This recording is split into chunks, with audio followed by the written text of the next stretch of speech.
Hello, my sweet friends, and welcome to Kindest Shabby. My name is Becky, and I am so glad you stopped by. Today we are hopping down the bunny trail with cute crafts just perfect for your spring and Easter decorating. Well, there's lots of fun in store today, so let's get these projects started. For our first project, we're going to be using this cute little craft kit that I picked up from Hobby Lobby, and I will be painting them in the colors of patina, vintage Victorian, and sheepskin. I'll be doing 4 of each color, so I'm just going to get myself a little assembly line going here. And then once all of our little bunnies have dried, we will come back and move on to our next step.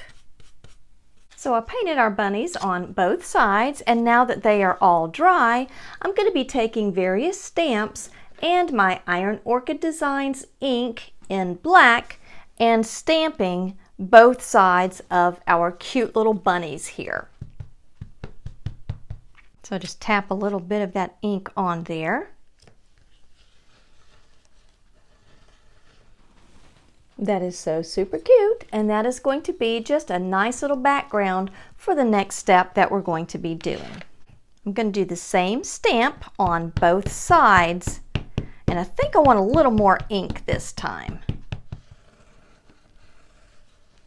I really like that. I think that is really cute. And I'm going to be doing that same process to every single one of my little bunnies here. And now that our little bunnies are dry, we're going to be taking little strips of some of these beautiful little scrapbooking papers that I have here, and we're going to apply sections of them to our little bunnies. And I also painted a couple of wood beads in coordinating colors because we're actually going to put these between the bunnies when we make our garland. So I'm just going to tear off these strips on either side of my paper here. And I also want to tear this other edge as well, but because it's thicker paper, I'm going to take a little brush and some water and just brush that on the side here. And when I brush that along the edges and then just kind of let that soak in for a second, it makes it easier for it to tear. And now we can just come along those edges and it just rips right off. And so now I can just decide where I want to place some of these little pieces and tear that off. So that's cute there. The little rose I like at the bottom of this one here. That's going to be really cute when we get our little rose there. Then I like that little rose up here on his ears. I think that's really cute. And I'm going to use my art glitter glue to glue these into place, and then anything that is hanging off the edges, I'm just going to come back in with a fingernail file and remove that excess. I don't like that white torn edge there, so I am going to take my archival ink in the color coffee, and I'm just going to ink those edges a bit to make it look a little more rustic and also to kind of stand out away from the little bunny. And just apply that to my paper, and then I can come back and do the same thing to the other side. So I do put a nice amount on there just to make sure it's going to stay on. And I'm going to ink these edges up as well. And that is going to be just adorable. And we're going to let this glue dry before we come back and remove any of this excess. But I'm going to be doing that same process, tearing up these pieces of this scrapbooking paper and applying them to each of the bunnies, and then we'll come back and get a closer look at how I've placed all of these papers as well. So here are our various little bunnies. They're dry. I've removed the paper from these, and I am going to show you with this one how we're going to remove the excess paper, but I just think that they turn out so cute. And you absolutely wouldn't have to do any of this. You could just paint your bunnies and be done with it. But I just like the extra interest that having those stamps and some of that pop of color and pattern with all of these little papers just kind of adds to the fun. And I think spring and Easter is just a perfect time to just add a bunch of color and pattern and fun. I just really think that those turned out super, super cute. And now to remove this excess paper, I simply take it and apply pressure against the little bunny there. So I can just tear off any excess. And then I take a small pair of scissors and I'm just going to clip close to that edge. And then I take a fingernail file. You want to make sure that you're always going in a downward motion. If you come up, there's a chance that you may pull the paper away from your little bunny. And then as you just take your file to it, that paper just comes right off. And then you're just left with those nice smooth edges on your sweet little bunny. And now our little bunnies need their little fluffy tails, so I'm just going to use my hot glue gun to apply those to each of our little bunnies here. So after I have glued on all of my little bunny tails, I did punch holes in the top so I can get my twine through. I used my punching ruler. It's hard to see, but there's little holes here so I could line it up. And then I could put my awl through there. And I also used a piece of foam so I wouldn't punch through and make a hole in my table. And that's how I made the holes at the top. If you hold down here and push, you could snap those little bunny ears off. So close to the hole. And then I made the hole large enough for my twine to pass through. So now we just need to get our beads and our bunnies lined up to finish off our garland. So now I'm going to start at this end. I'm going to thread on my beads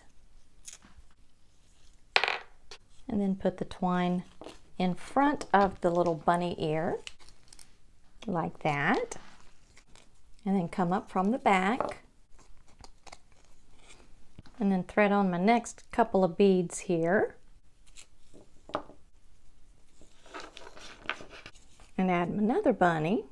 And I'll keep adding beads and bunnies until I have reached the end of my garland. Well, I love how my little bunny garland turned out, and I think it's going to look really cute on my mantle. And I also took some strips of fabric and made a little shabby tassel on each end, and that is just so adorable. Well, let's go ahead and move on to our next project. For our next project, we're going to be giving this a little shabby chic update. I'm going to be using the color patina again. And I do like to start on the sides because sometimes when you paint, it leaves a little ledge up there. Then once we've got the sides painted, we can come back and smooth all of that out over the top. And while our sign over here is drying, we are going to be working with some clay. I'll be using elements from two different molds. This one is called Royalty, and I'll be using the laurel wreath and the crown from this one. And this one is called Meadow Hair, and I'll be using this little cutie right here out of this one. And both of these will be linked for you below. I picked these up from Amazon. And to allow the clay to release more easily from the mold, you want to just give it a light dusting of some cornstarch. Then we're going to take a small piece and work it in our hands until it gets nice and pliable. And then you just want to start working your clay into your mold. And then I'm going to take my Cricut scraper and I'm just going to flatten that out. So I've got a nice smooth surface when we start gluing it onto our sign. You turn your mold over and then you work your clay loose from your mold. And you can see there's some excess bits going on here. So I take a small brush and some water and just smooth all those edges out. And he looks good. So I'm going to put it on some wax paper just for a little bit. Then I'm going to put in my cornstarch and my clay in these elements here, and I'm going to do the same thing as I did with our little bunny. And this little crown does not want to come out of this mold. So I'm going to have to help it along. Again, we're going to clean up those edges with some water. And we're going to put this over here to set up as well. And there's a bow up at the top here that I don't want in my design, so I didn't fill all of that clay in. And I want to be able to manipulate the laurel wreath a little open to put our bunny in there. So that's why I didn't want the bow up at the top. So while my clay is still wet, I laid it out in basically how I want that design to look. I want to make sure it's going to fit on my sign. And that wet clay could make little marks on my paint. So I've just covered it with some plastic wrap so I can move things around and it's not going to mess up my paint.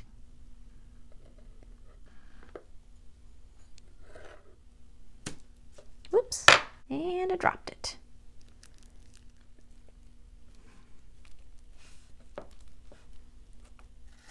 And that is going to be so cute. And now I can move this up over to my drying rack.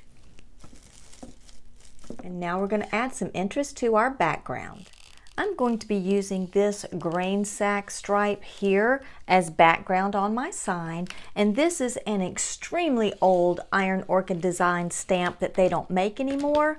However, you can find grain sack stencils on Amazon, or you can always just take masking tape and tape down lines to make your own. And again, I'm going to be using the color sheepskin, and I'm going to put a little bit of that paint down on a piece of the wax paper and take my brayer and thin that paint out.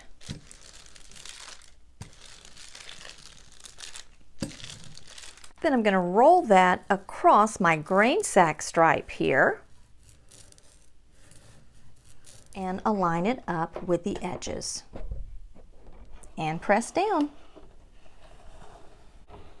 This stamp has a very rustic appearance to it, so it's going to be just a nice faint background.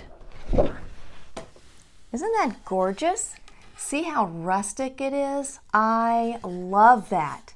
Just so pretty. So while this is drying, I'm going to go wash these off because I don't like paint to dry on these supplies. And now for some additional background all around this area here, we're going to be using the Iron Orchid Designs stamp in Kindest Regards, and it is just a gorgeous script font, so beautiful. And this is still available. I purchased mine from Kimberly at My Victorian Heart, and I will leave her shop link for you below. And if you have a new stamp that you've just purchased and not used yet, you want to take a little bit of fine grit sandpaper and just kind of scuff that up a little bit. That way your ink is going to adhere better to the product. And you only need to condition your stamp one time. And I've already conditioned mine and it is ready to go. And I'll be using the Iron Orchid Designs ink in black. And I'm just going to lightly pounce it over my stamp. And I'm just going to rub lightly. And I am going to apply a little more pressure where my grain sack stripe is. And oh my goodness, isn't that just fabulous? Oh, I love it. So beautiful. And then I always take a wet wipe and clean up my stamp. Although our molds are still wet, they are dry enough that I can start painting them. The laurel wreath here, I will be painting in Waverly in the color Moss. And this is such a gorgeous, soft green. So, so pretty. And I am just softly pouncing my brush in there, making sure that I'm getting into all of the details. And I'm painting our bunny in hazelnut, and I'll be painting the crown in mineral. And now that our paint is dry, we can go ahead and start gluing down our various elements here. And I squeezed out a little bit of the Tight Bond wood glue. The paint is dry, but the clay is still wet. Whoops. And I broke off a piece of my little laurel here, but that's okay, because I can glue that down and it won't show at all. And I just want to make sure I've got the placement good before I glue anything down. I can remove that piece since it's broken off. Move my bunny. And this piece broke off as well, but that is okay because we can glue it all down. And I want to get enough glue that it's going to stick, but not so much that glue is just going to come oozing out when I push it down.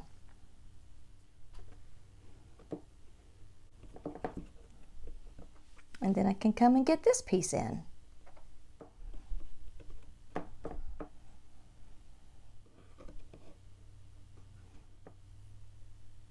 I've got some excess glue right there and I want to wipe that off. This glue does not dry clear. That is just so super duper cute. And then once all of this thoroughly dries, we'll come back and get some wax on this to complete this project. So I'll let this dry overnight. I also went back and stamped all of the sides too with that Kindest Regards stamp. I thought that the plain sides just looked a little unfinished, and I just like the way that that really sets all of that off. I think it is so pretty. So first we're going to start with our clear wax. I'm using Annie Sloan, but you can use whatever kind of clear wax you have on hand. And I'm just going to take a large brush here, and I'm going to work that wax into my brush, and then I'm just going to start swirling it all over my piece. And I'm going to do all the way around this piece here. And that's why you want your clay to be dry, because you are going to apply a little bit of pressure and you don't want it wet to distort those details. And now that the whole surface has been covered with our clear wax, I'm just going to come back with a paper towel and I'm just going to wipe off any of the excess wax. And if it feels a little tacky, you just need to keep wiping that wax back.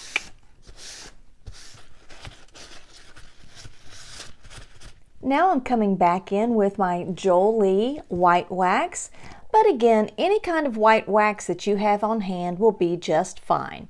And I get a little bit on my brush, work it into my bristles, and then we're going to start applying that. And I'm only going to use the colored waxes on our clay elements here. And again, we're going to come back with our paper towel and start wiping back the wax. And it settles into all those little fine details. I really like how the crown looks. I think that really looks nice. And now I'm coming back with my dark wax and an extremely small brush here because I want to be able to have more control over where that dark wax goes instead of just wiping it all over those little clay elements there. And again, I'm just going to use a very small amount on my brush, tap off the excess, and I want to come in and add some depth to my bunny here. And I do want to add some shadowing around this little element here to kind of make it stand out from the background a little bit. And then I can get in there and kind of blot that with my paper towel. It's kind of hard to see on camera, but it does just give a subtle little shadowing all around this element.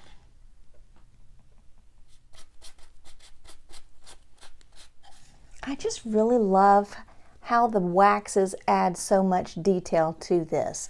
I had thought about putting some of the rose gold on the crown, but I actually like the way it looks just like that. So let's go ahead and move on to our next project. For our next project, we're going to be taking this little clock here. I've had this for years and I really like it, but I want to give it just a little update that is not going to be permanent. We're going to use this little bunny. We're going to make a little hidey hole for him right here in our clock. First, I'm going to take this section out here.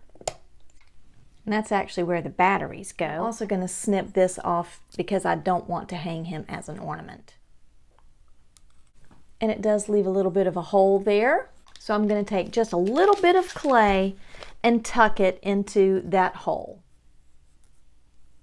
So first I think we need a little bit of wood look wallpaper in the back there. I think that is going to be cute.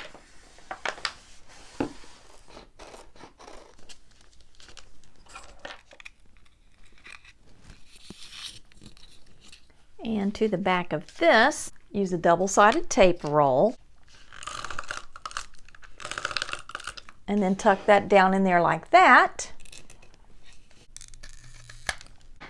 Just kind of round it out a little bit. And that's just going to give a nice little ledge for me to put some stuff on and also glue our little bunny in there. Well, the clay is dry, so we're going to go ahead and sand that off. And we're going to take more of our color sheepskin and we're going to paint our little bunny. And then we can start working on a little habitat. So first we're going to make a mess with our Spanish moss. And I'm just going to load up our little tab here with hot glue. And we're going to press that in. And I just put little clippings from other projects in this little container here. So then I can just decide which of these I want to place inside here. I'll put a little glue on the end. Tuck that into our moss. I think I like that one over here. And I think maybe some of these little tiny little white flowers in the background there. I like our little bunny habitat. I think that is super duper duper cute. Then I want to come back in and highlight the little bunny mouth with the color hazelnut. And I'm just following those lines that are already in the ceramic design there. Then I'm going to use our vintage Victorian. And I'm going to pounce it just on the nose. And then highlight down the center of each of the ears. And now I want to add some rhinestones to the eyes. So I'm using my art glitter glue. And I'm going to put a dot of that glue where the eyes are. Pick up one of my rhinestones. And I just place it in that glue. That's adorable. My goodness, I love it. Going to do the same thing to the other side. Well, I'm going to let the glue set up on the eyeballs for just a little bit, and then we're going to get our bunny glued into our little habitat. So I tied a tiny little bow with lace, and I am going to glue that on there after I decide on my placement in there. I think I may want a bow or something up here. And that's just going to stay right there. It doesn't even need to be glued down. And I may want a button. I do like that button there, so I'm going to glue that to the middle of my bow.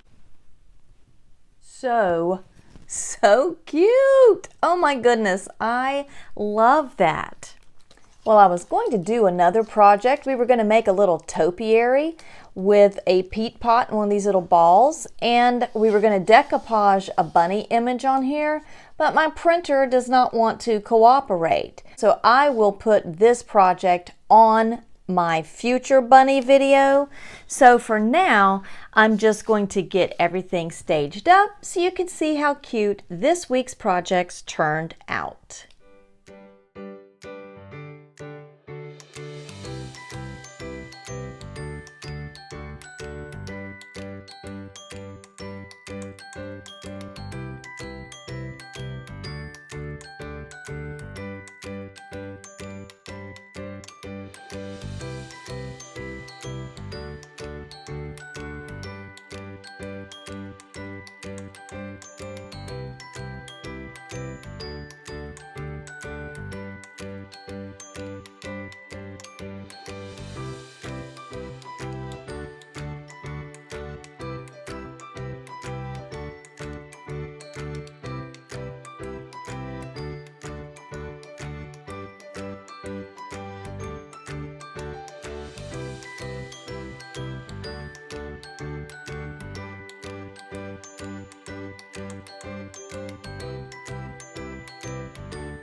Thank you so much for joining me today. It has been my pleasure to craft with you. Please subscribe for more kinda shabby but always chic, crafty inspirations. And until next time, my sweet friends, be blessed.